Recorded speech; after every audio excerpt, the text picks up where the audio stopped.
And our conversation with Lisa Spencer is brought to you by Marcus & Mack, a law firm representing injured people. Lisa, good morning. Good morning. Hey, this is our last ERAP update. How about that? Yes, I think we'll wrap it up. We're still not sure what's happening as far as what that 65% threshold. We've heard some, that we're going to be done at the end of July for that. We've heard maybe they'll move it to September. So we're not really sure what's going on. But what I thought I would do is once everything kind of gets to a place where we're wrapping it up, I'd come back and give you where we ended up. Okay. That's a good plan. Meanwhile, there's still a lot of work that can be done if we can get some folks on board here.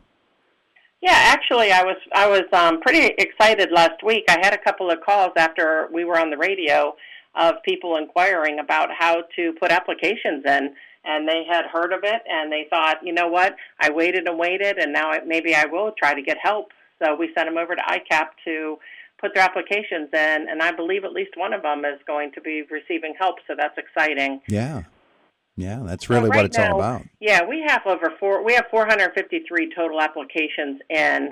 That's what I had just received from Vicki Allen over at ICAP yesterday.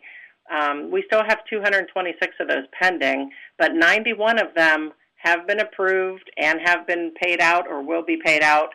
And so right now, there's $275,000 and a little bit over that, that has actually been paid for people's rent. And then there's about $58,000 worth of admin costs that go along with that.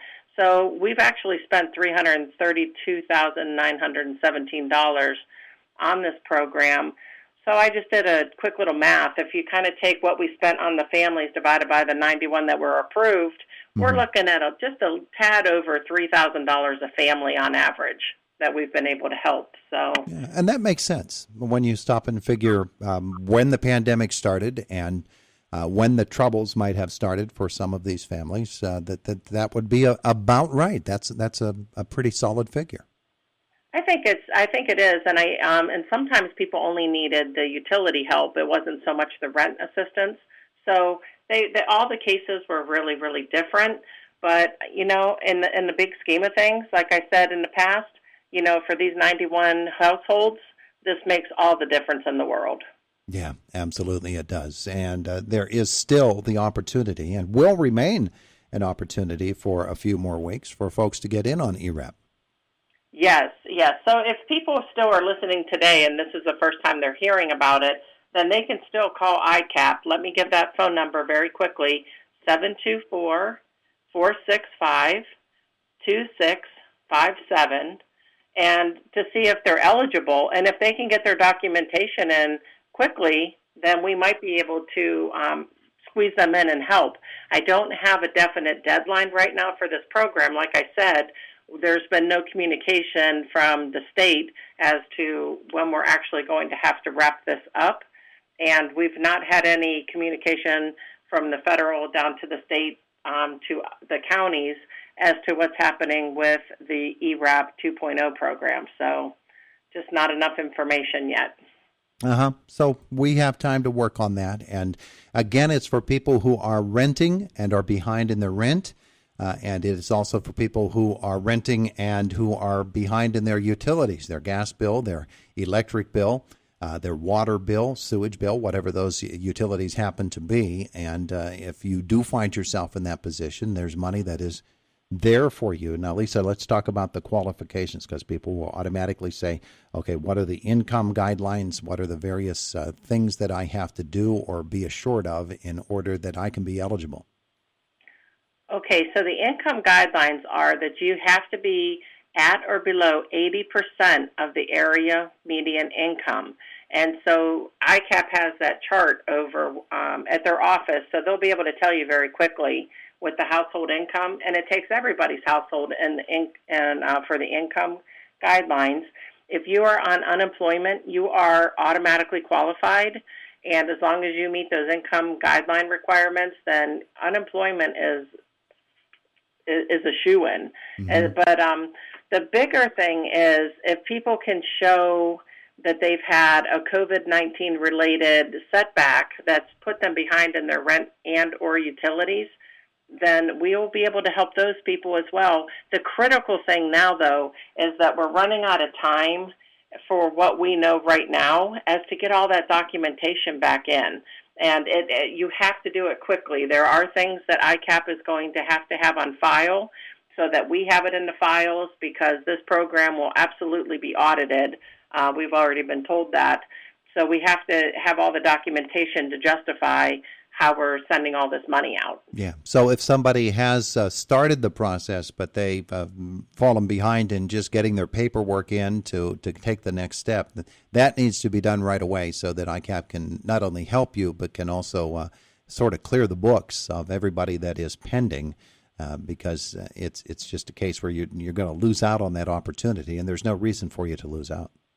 Right, and that probably is going to happen to some of these people. ICAP has been sending out letters or emails or phone calls or whatever contact information they have for individuals or families, and they're actually trying to give them like deadlines so people understand, we need to have this information in, because it takes time to gather all that together, and if they miss the deadline, there's really nothing we're going to be able to do about that. Mm-hmm. But one other thing that's happened, just yesterday afternoon, the rent moratorium was extended for one more month, and so the rent moratorium is extended until July 31st, and supposedly that's the final extension that's going to occur. Yeah. That being the case, folks might say, okay, well then I'm off the hook now because they can't kick me out for my rent. I'm perfectly fine, but that can be a bit of a Trojan horse here, because you're still going to be responsible for the actual bill that you had to pay. They can't kick you out of your place, but you still have to pay that bill, and those will continue to mount up. Right, and I think what is even a scarier thought is, come August 1st, how many eviction notices are we going to be looking at? So this is the time to really think about, kind of project even short-term, long-term plans. Where are you going to be living for the next several months? People really need to think about this, and if the ERAP program can come in and help you right now, don't hesitate and don't wait, because there's only so much that we can do once the program is over.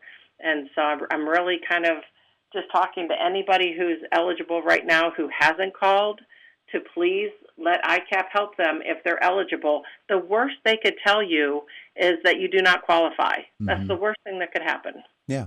Yeah. So give it a shot and find out if you are eligible.